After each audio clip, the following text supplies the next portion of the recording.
No, don't go black. Oh, god damn you. Cam. Get up and... Come on. Let's go, buddy. Come on. Oh, you blow so bad.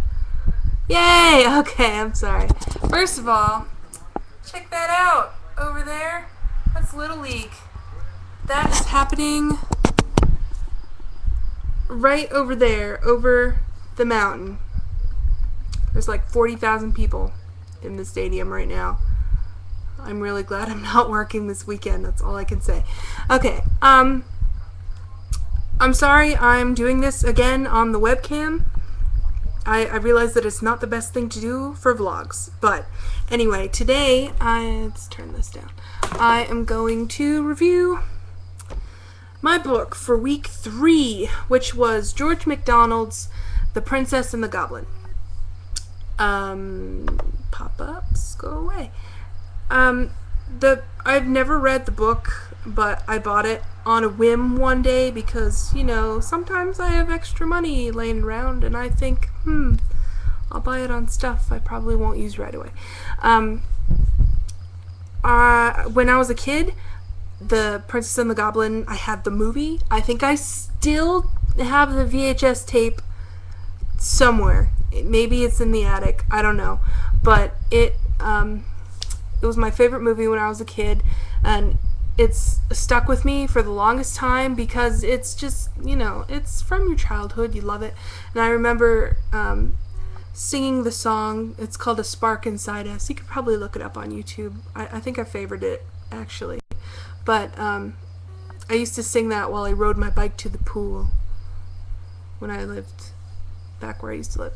Anyway, so it's not that different from the movie, which is good.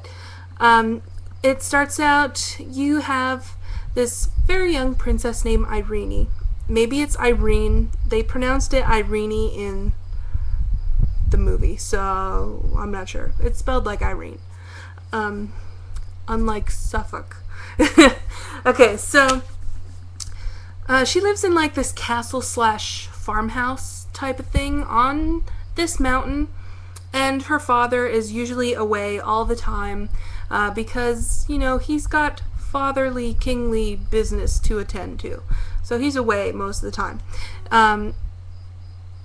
She has a nurse named Ludi, who's a pain in the butt. If you've ever read any stories ever, whether it be Romeo and Juliet or whatever, you'll always know the nurse is really a pain in the ass.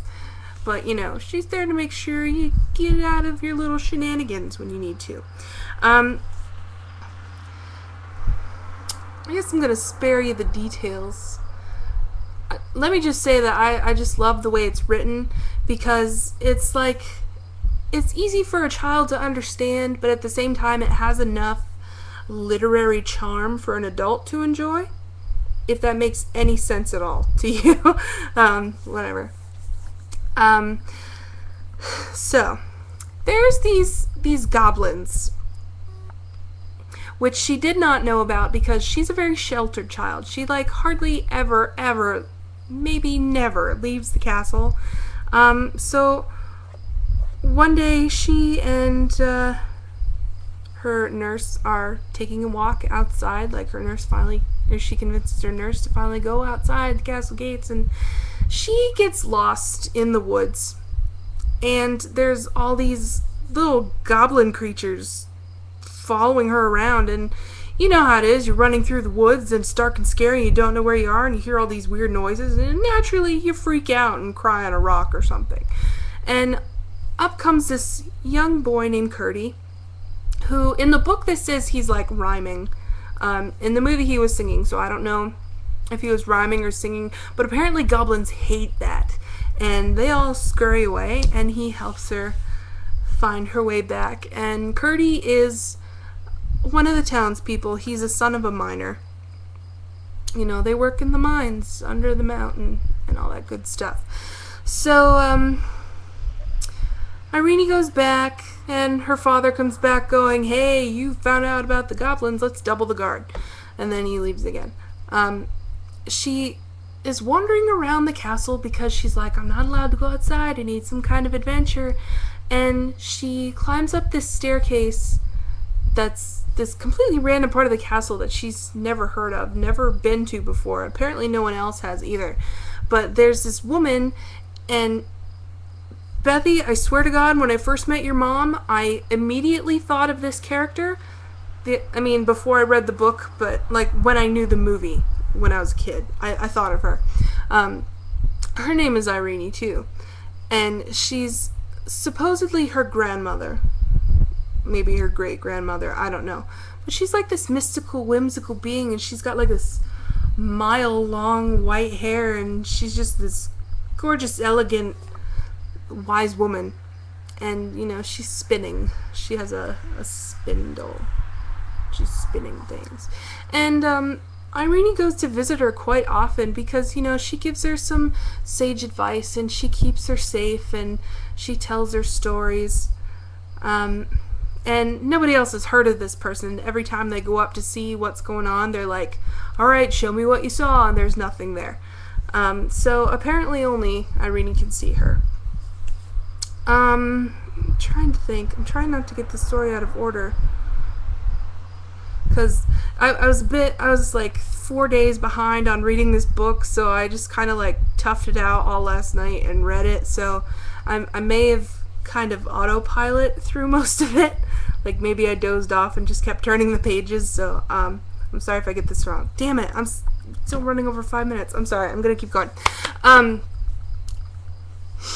Curdy, the miner boy, he has his mother pack him some yarn, and he managed to slip down into the part of the mines and actually go into like the Goblin city. And the Goblin prince's name is Hairlip. Anyway, he sees all these deformed creatures, and the prince and his mother, the Goblin's mother, they're talking about tunneling up through the bottom of the castle to attack the Sun People, which are humans. And he's going to force Princess Irene to marry him, and he's talking about how he's going to like just torment her once they're married. Because they want to rule the above, you know. He also finds out that goblins' heads are hard as a rock. They're like indestructible, but their feet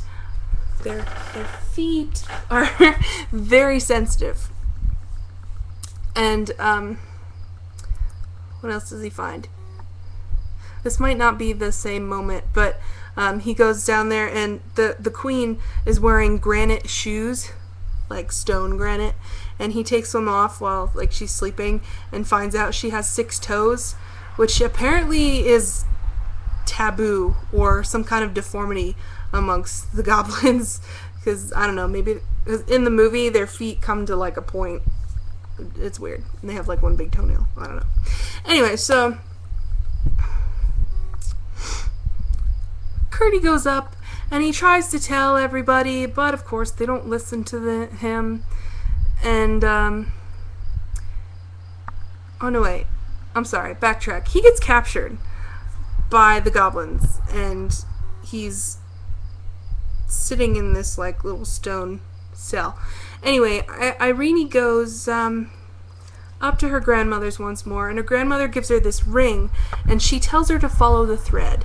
And she has no idea what she's talking about because she can't see the thread, but apparently it's linked to her ring.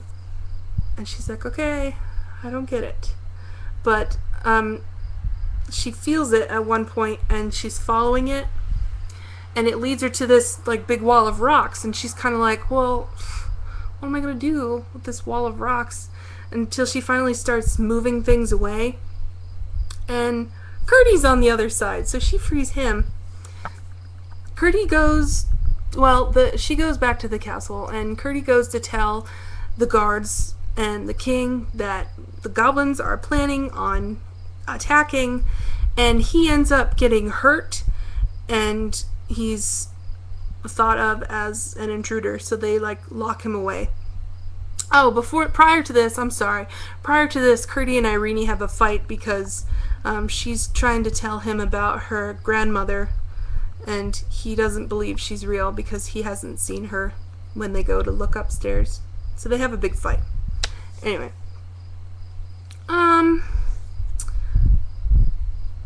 So the goblins come up through the bottom of the castle. There's big fights, you know, and while this is going on, Irene's grandmother comes to Curdy, heals his wound, and then sets him free. And then he finds out that the goblins have retreated and they're trying to flood the mines. So he goes back and he's trying to reinforce the mines and retreat the goblins back into their dark hole. And stepping on their feet, too, because their feet are so sensitive. That's how he gets rid of them. And their little rhyming and junk. And anyway, so... What? What? What? I'm vlogging. To who?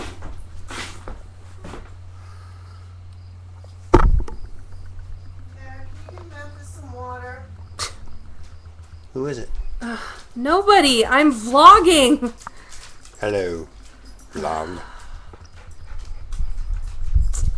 You know... Okay. Anyway. So Curdy saves the day, everybody's safe, hip hip hooray. There's apparently another book, which called Princess and Curdy, which I've never heard of, so I might have to check that out later.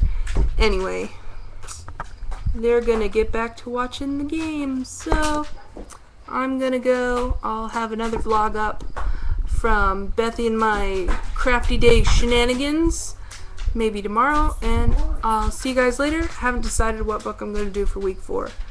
See you later.